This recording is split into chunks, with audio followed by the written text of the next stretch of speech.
যে আল্লাহ রাব্বুল আলামিন সম্পত্তিকে মানব জাতির জন্য জীবন চলাচলের মাধ্যম বানিয়েছেন। জীবনকে পরিপূর্ণতায় পৌঁছে দেওয়া, সম্মান মর্যাদা পাওয়া, জীবনে সুখ শান্তি সৌভাগ্যশীল হওয়া, এসব কিছুর উপকরণ আল্লাহ তাআলা নির্ধারণ করেছেন সম্পদকে, মালকে। এজন্য সম্পত্তিকে কোনো মূর্খ অজ্ঞদের কাছে আল্লাহ তাআলা দিতে নিষেধ করেছেন। যেমনটি আল্লাহ তাআলা বলেছেন, ওয়ালা তুতুস সুফাহা আমওয়ালাকুমুল্লাতী জাআলাল্লাহু লাকুম কিয়ামা, তোমরা তোমাদের সম্পদগুলোকে কোনো সুফাহা, যারা অজ্ঞ, এর মানে এখানে সন্তানদেরকে বোঝানো হয়েছে যে নাকি আপনার সম্পদ খরচ করতে বুঝে না, যেখানে সেখানে খরচ করে, আপনি ওই সন্তানের কাছে টাকা পয়সা আপনি দিবেন না, সে নষ্ট করে ফেলবে। এমনকি এক্ষেত্রে অনেক নারীরাও হতে পারে যে অনেক নারীগণ আছেন যারা খুব বিলাসিতা পছন্দ করে, অনর্থক খরচ করে, তো এদেরকে হাতেও সম্পত্তি দিতে নিষেধ করা হয়েছে। এদের কাছে আপনি চাবি দিতে পারবেন না। আবার অনেক নারীরা এমনটি নয়। তো এই জন্য আল্লাহ তাআলা বলছেন, মূর্খ অজ্ঞদের কাছে, নির্বুদ্ধের কাছে তোমাদের সম্পদ দিবে না। কেন? এই সম্পদ এতটাই গুরুত্বপূর্ণ, জাআলাল্লাহু লাকুম কিয়ামা, আল্লাহ তাআলা এই সম্পদকে তোমাদের জন্য কিয়ামা বানিয়েছেন, মানে এর মাধ্যমে তোমাদের জীবন সুখময় হয়, এর মাধ্যমে তোমাদের জীবনের যাবতীয় কল্যাণ, দিনের কল্যাণ, দুনিয়ার কল্যাণ সব এই সম্পত্তির মধ্যে নিহিত আছে। আল্লাহ তাআলা এই সম্পত্তিকে এইভাবে গুরুত্ব দিয়েছেন। সুতরাং এটা কোনো মূর্খ অজ্ঞদের কাছে দিবে না যে এটা অনর্থক কাজে ব্যয় করে ফেলবে, নষ্ট করে ফেলবে। এজন্য আপনার জীবনে সম্পত্তির কিন্তু গুরুত্ব আছে। অতএব এই সম্পত্তিকে আপনি অপচয় করে হারাম কাজে ব্যয় করে নষ্ট করবেন, এটা কখনো ইসলাম পছন্দ করে না। আবার যেসব কাজে খরচ করা জায়েজ, আপনার প্রয়োজন, কিন্তু সেখানেও আপনি প্রয়োজনের অতিরিক্ত খরচ করে সম্পত্তিকে নষ্ট করে ফেলবেন, এটাও ইসলাম পছন্দ করে না। তাই ইসলামের সম্পত্তিকে সংরক্ষণ রাখা, এটা কয়েকটি বিষয়কে সংরক্ষণ করাকে ইসলাম অবধারিত করে দিয়েছেন। তার মধ্যে অন্যতম হচ্ছে যে সম্পদ। এজন্য শরীয়ত সম্পদ অর্জন করাকে হারাম ঘোষণা করে নাই, সম্পদ বৃদ্ধি হোক এটা অপছন্দ করে নাই। সম্পদকে আপনি সংরক্ষণ করবেন, ইসলাম এটাকে অপছন্দ করে নাই। কিন্তু অপছন্দ করেছে কোনটি? সেটা হলো আপনি অন্যায় পথে এই সম্পত্তিকে অর্জন করবেন, আবার অন্যায় পথে এই সম্পত্তিকে আপনি ব্যয় করবেন, এটা ইসলাম অপছন্দ করেছে। ইসলাম অপছন্দ করেছে আপনি সম্পত্তিকে নষ্ট করে ফেলবেন প্রয়োজনের অতিরিক্ত খরচ করে। যেখানে আপনার 100 টাকা হলে চলতেছে খাবার, সেখানে আপনি 200-300 টাকা দিয়ে খাবার খাচ্ছেন, এটা ঠিক না। যেখানে আপনার মাসে 10,000 টাকা খরচ করলে আপনার পরিবারের জন্য সুন্দরভাবে হয়ে যাচ্ছে, সেখানে পরিবারকে আপনি দিচ্ছেন 20,000, 30,000 অপচয় করার জন্য না। ইসলাম এই অপচয় এটা নিষিদ্ধ করেছে, এবং তাবযীর, অপচয় নিষিদ্ধ করেছে। পাশাপাশি অতিরিক্ত খরচ করা, প্রয়োজনের অতিরিক্ত খরচ করা হালাল কাজে, ভালো কাজে নিষেধ। যেখানে ঈদ আসতেছে, আপনি ঈদের মধ্যে পরিবারের জন্য 10,000 টাকা বাজেট করেন, আলহামদুলিল্লাহ হয়ে যাচ্ছে, না, সেখানে 50,000 টাকা বাজেট করতে হবে, এটা অন্যায়।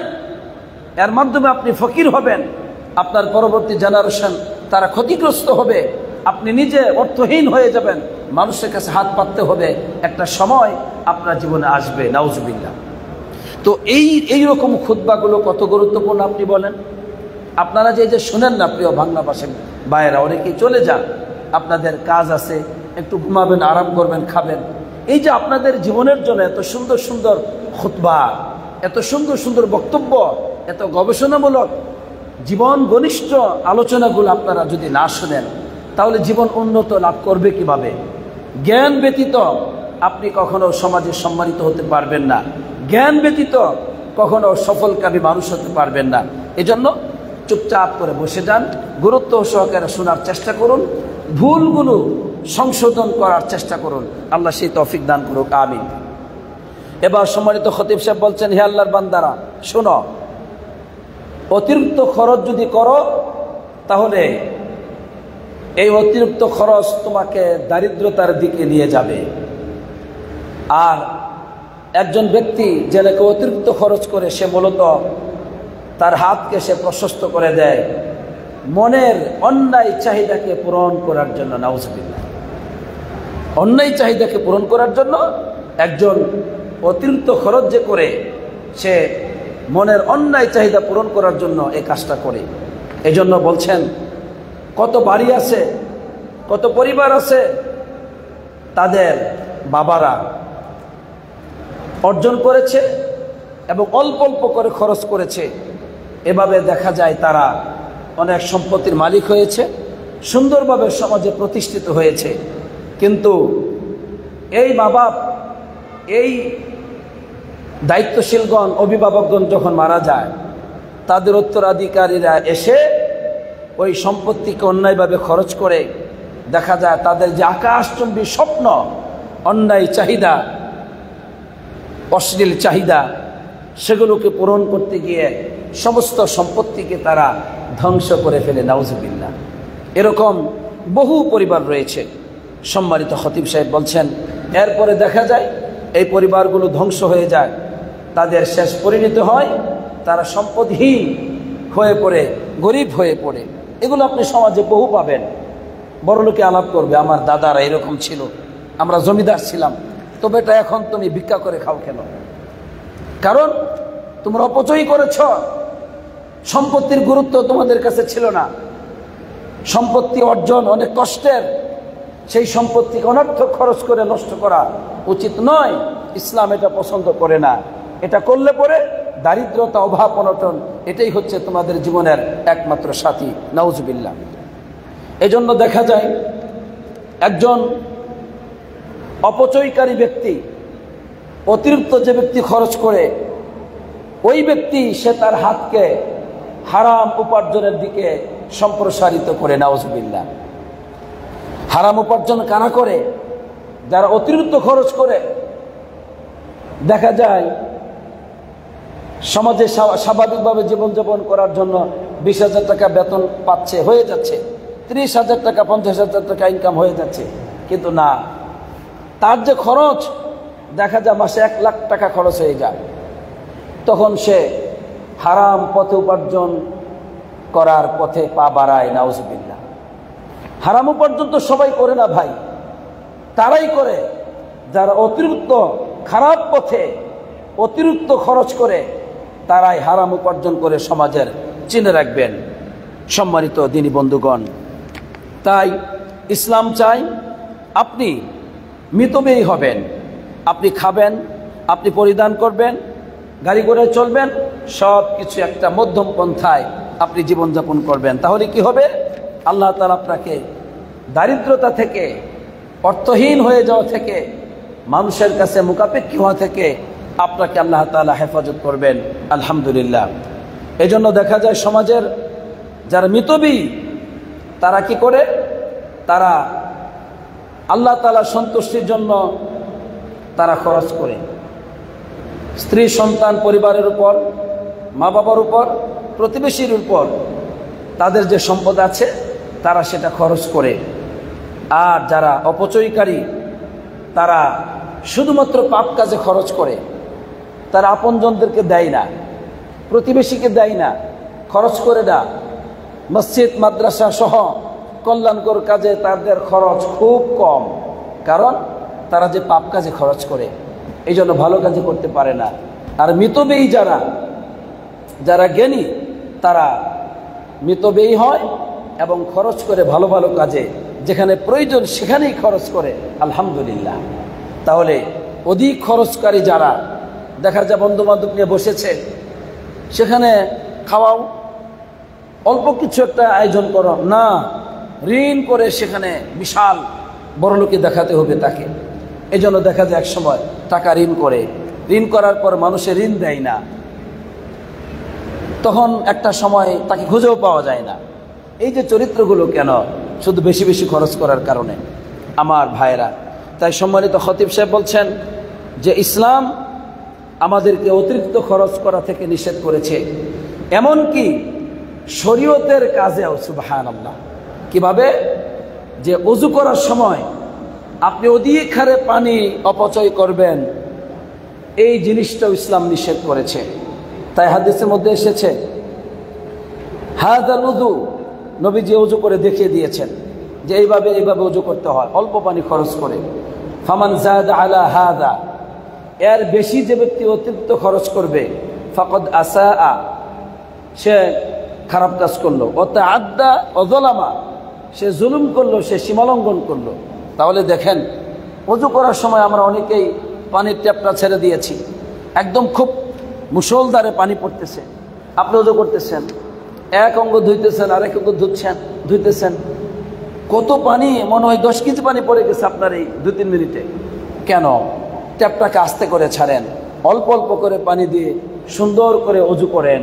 পানি থাকলে অপচয় করতে হবে, পানি থাকলে অধিক পানি খরচ করতে হবে, এটা অজ্ঞতা, এটা মূর্খতা, এটা সীমালঙ্ঘন, এটা জুলুম, এটা অন্যায়, আল্লাহ নবী সাল্লাল্লাহু আলাইহি ওয়াসাল্লাম বলেছেন। এজন্য মিতব্যয়ী সবসময় মধ্যম পন্থা অবলম্বন করা। তাই ইসলাম এটাই বলে যে মধ্যম পন্থা অবলম্বন করো। দেখেন ইসলাম কিভাবে আপনাকে খরচ করতে বলেছে। সূরাতুল ইসরার 26 নম্বর আয়াতে কারিমায় আল্লাহ রাব্বুল আলামিন বলছেন, ওয়াতি যাল কুরবা হাক্কাহু ওয়াল মিসকিন ওয়া ইবনাস সাবিল, তোমরা হক আদায় করো, যারা নিকট আত্মীয় স্বজন তাদেরকে দাও, তাদের হক আদায় করো, মানে রক্তের আত্মীয় স্বজন যারা আছে। ওয়াল মিসকিন, সমাজের যারা মিসকিন তাদের পিছনে খরচ করো। ইবনাস সাবিল, যারা পথিক তাদের পিছনে খরচ করো। খরচ করতে বলছেন, দান খয়রাত করতে বলছেন, কিন্তু বলছেন আবার ওয়ালা তুবাদ্দির তাবযীর, খবরদার অপচয় করবে না। কেন? ইন্নাল মুবাদ্দিরিনা কানু ইখওয়ানা শায়াতিন, অপচয়কারীরা হচ্ছে শয়তানের ভাই। শয়তান ভাই তারা। প্রত্যেক অপচয়কারীরাই হারাম খায়, প্রত্যেক অপচয়কারীরাই তারা মানুষের সম্পত্তি লুণ্ঠন করে, প্রত্যেক অপচয়কারীরাই জুলুম করে, অন্যায় করে সম্পত্তিকে অর্জন করে। তাদের জীবনের সাথে, ইনকামের সাথে মানুষের রক্তের সম্পর্ক রয়েছে, তাদের ইনকামের সাথে মানুষের রক্ত চুষা সম্পৃক্ত রয়েছে, নাউজুবিল্লাহ। এই জন্য খবরদার প্রিয় বাংলা ভাষাভাষী ভাইয়েরা, অপচয় করবেন না। আল্লাহ আপনাদেরকে সুন্দরভাবে জীবনযাপন করার তৌফিক দান করুক, আমিন। সম্মানিত খতিব সাহেব একটি সুন্দর ঘটনা নিয়ে এসেছেন একজন সাহাবার। ওই সাহাবার নাম কি? বিশর বিন আল হারিস রাদিয়াল্লাহু তাআলা আনহু। উনি শুনলেন একটি পরিবার, তারা উত্তরাধিকারী সূত্রে যে সম্পদ পেয়েছে, এই সম্পত্তিকে তারা এমনভাবে খরচ করতেছে যে আসরাফাত ফিল ইনফাক, খুব অতিরঞ্জিত করতেছে। অপচয় করতেছে না, অপচয় হলো হারাম কাজে। ইসরাফ করতেছে মানে অতিরিক্ত খরচ করতেছে, একদম বাজারঘাট করে বাস ঘর বাড়ি সাজায় এমন করতেছে, একদম অতিরঞ্জিত করা। এখন এই বিষয়টি তিনি শোনার পরে তাদেরকে বললেন, ওই পরিবারের লোকদেরকে, কুলু ওয়াশরাবু ওয়া তাসাদ্দাকু, খাও, পান করো, সদকাও করো, অলবাসু, পোশাক পরিধান করো, কিন্তু খবরদার গায়রা মাখিলাতিন ওয়ালা সারাফিন, খাও ঠিক আছে, কিন্তু কোন অবস্থাতেই অতিরিক্ত করবে না, কৃপণতাও করবে না, আবার অতিরিক্ত খরচও করবে না। এবার বিশর বিন হারিস রাদিয়াল্লাহু তাআলা আনহু তিনি আরো বললেন, আলাইকুম বিররিফকি ওয়াল ইকতিসাদি ফিন নাফাকা, যে তোমরা মানুষের সাথে কোমল আচরণ করো, ওয়াল ইকতিসাদ ফিন নাফাকা, খরচ করার ক্ষেত্রে মধ্যম পন্থা অবলম্বন করো। ফালিআন তাবিতু জিয়াআন ওয়ালাকুম মাল, দেখেন কত সূক্ষ্ম কথা, এটা আমার জন্য উপকার হবে, আপনার জন্য উপকার হবে। বললেন যে তোমাদের কাছে সম্পত্তি আছে, এমত অবস্থায় রাত্রি যাপন করবে ক্ষুধার্ত অবস্থায়, খুব পেট পরে খেয়েছো তা না, কিছু ক্ষুধা আছে, কিন্তু টাকা আছে তোমাদের কাছে, সম্পদ আছে, সম্পদ থাকা সত্ত্বেও ক্ষুধার্ত থাকবে, রাত্রি যাপন করবে ক্ষুধা নিয়ে, এটা আমার কাছে অধিক প্রিয়।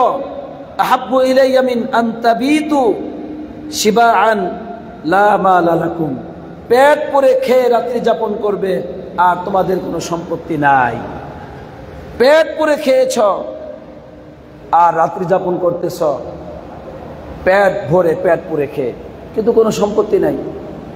বলছে এটার চাইতে আমার কাছে অধিক প্রিয় হচ্ছে রাত্রে ক্ষুধার্ত যন্ত্রণায় ঘুমিয়ে যাবে প্রয়োজনে, তবু যেন সম্পত্তি থাকে।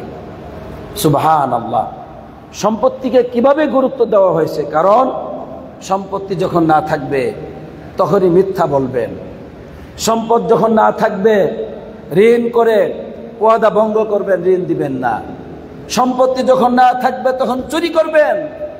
সম্পত্তি যখন না থাকবে তখনই বোনদের সম্পত্তি দিবেন না, ভাইয়ের সম্পত্তি তখন দিবেন না, তখন সন্ত্রাসী করবেন, চাঁদাবাজি করবেন, তখনই হারাম পথে জীবনযাপন করবেন। আউযুবিল্লাহ। এই জন্য টাকা পয়সা থাকলে খরচ করতে হয় তা নয়, ক্ষুধার্ত থাকেন তবুও যেন টাকা পয়সা হাতে থাকে। কারণ টাকা পয়সা হাতে থাকলে জুলুম অত্যাচার থেকে আপনাকে আল্লাহ হেফাজত করবেন। অন্যথায় লুণ্ঠন, লুটতরাজ, চাঁদাবাজ, এই যে সমাজের চাঁদাবাজগুলো, সমাজের হৃষ্টপিষ্ট ক্ষমতাশীল মানুষগুলো আজকে চাঁদাবাজ। কারণটা কি? সমাজের শিক্ষিত মানুষগুলো, সচেতন মানুষগুলো আজকে চাঁদাবাজ। কারণটা কি? কারণটা হচ্ছে অনেক অপচয় করে, খারাপ পথে ব্যয় করে, পেট পুরে খায়। তাদের জীবনযাত্রা এতটাই বিলাসবহুল, আপনি যদি তাদের কাছে যান আশ্চর্য হয়ে যাবেন। এই জন্যই তারা চাঁদাবাজ, এই জন্যই তারা হারাম খায়, নিজের স্ত্রী সন্তানকে হারাম খাওয়ায়, হারামের উপর নিজেদের সন্তানকে গড়ে তোলে। এই জন্য এই সন্তানগুলো হয় সমাজের রক্তচোষা, এই সন্তানগুলো হয় চাঁদাবাজ, এই সন্তানগুলো হয় জালিম, এই সন্তানগুলো জালিম হয়, এগুলো হারাম খাদ্যের সন্তান। এজন্য এই অবস্থা হয়। সুতরাং আমার প্রিয় মুসল্লানি কেরাম, আপনাদেরকে মিতব্যয়ী হতে হবে, অপচয় করা যাবে না। তাই ইসলাম আমাদেরকে বলেছে অপচয় করো না, অতিরিক্ত খরচ করো না। অন্যায় পথে সম্পত্তির যখন পাহাড় গড়ে তুলবেন তখন আপনি অমুখাপেক্ষী মনে করবেন সবাইকে, কাউকে আপনি মানবেন না। আমার কাছে টাকা আছে, জেলে তুলে দিব, সন্ত্রাসী লাগিয়ে দিব, এভাবে বেশি টাকা হলে পরে আপনি সীমালঙ্ঘন করবেন। আর আল্লাহ তাআলা সেটাই বলেছেন যে কাল্লা, কখনো নয়, ইন্নাল ইনসানা লা ইয়াতগা, নিঃসন্দেহে মানুষ সীমালঙ্ঘন করে। কখন? আর রাআহু ইসতাগনা, যখন সে নিজেকে দেখে নিজে অমুখাপেক্ষী, কারো কাছে মাথা নত করার দরকার নাই, তখন সে সীমালঙ্ঘন করে। সুতরাং অন্যায় পথে খরচ আপনাকে সীমালঙ্ঘনের দিকে নিয়ে যাবে, অপচয় করলে হারাম পথে আপনাকে নিয়ে যাবে। এই জন্য আসুন আমরা মিতব্যয়ী হওয়ার চেষ্টা করি, আমরা সাধারণ জীবনযাপন করার চেষ্টা করি। টাকা থাকলেই অনেক বেশি খেতে হবে, অনেক বেশি পরিধান করতে হবে, এই কুচরিত্র থেকে আমরা ফিরে আসি। বরং আমরা সকল কাজেই ভালোভাবে খরচ করব, হালাল পথে উপার্জন করব, এর মধ্যে বরকত হবে, এর মধ্যেই দুনিয়া আখিরাতে কল্যাণ নিহিত আছে। আল্লাহ তাআলা আমাদেরকে আমরা যা কিছু শুনলাম এর উপর আমল করার তৌফিক দান করুক, আমিন। খুতবাটি অত্যন্ত চমৎকার, খুবই সুন্দর, আমাদের প্রত্যেকটি মুসলমানদের জীবনের জন্য আল্লাহ যেন আমাদের এই অনুবাদকে কবুল করেন এবং এটাকে মানুষের কল্যাণের জন্য আল্লাহ যেন কবুল করেন, আমিন। আসসালাতু ওয়াসসালামু আলা নবিয়িনা মুহাম্মদ।